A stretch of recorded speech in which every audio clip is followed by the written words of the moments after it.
હળવદમાં શિશુ મંદિર ખાતે જગદીશ ત્રિવેદીનો રામ દરબાર કાર્યક્રમ યોજાયો।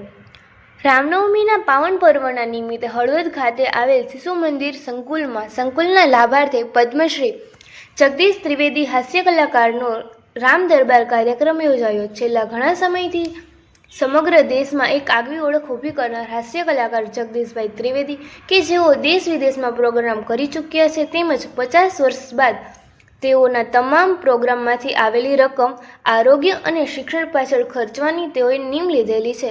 ત્યારે આજે હળવદ ખાતે તેમનો રામ દરબાર કાર્યક્રમ યોજાયો હતો, જેમાં મોટી સંખ્યામાં હળવદવાસીઓ આ કાર્યક્રમ સાંભળવા અને જોવા ઉપસ્થિત રહ્યા હતા।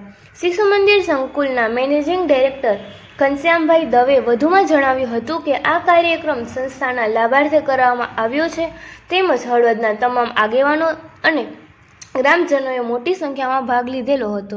વધુમાં જગદીશભાઈ ત્રિવેદીએ આ વાત કરતા જણાવ્યું હતું કે તેઓને રાષ્ટ્રપતિના હસ્તે 2 અલગ અલગ એવોર્ડ એનાયત કરવામાં આવ્યા છે, જેમાંનો એક એવોર્ડ એનાયત કરી ચૂક્યા છે અને બીજો એવોર્ડ આગામી 22 એપ્રિલના રોજ મળવાનો છે।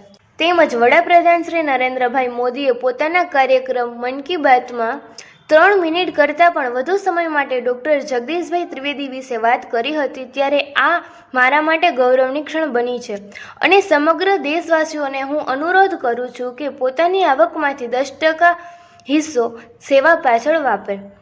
મેં 3 નીમ લીધેલી છે, એ મુજબ હું સફેદ કપડાં જ પહેરું છું, તેમજ 50 વર્ષ બાદ તમામ આવકનો હિસ્સો હું આરોગ્ય અને શિક્ષણ સેવા અર્થે જ ખર્ચું છું।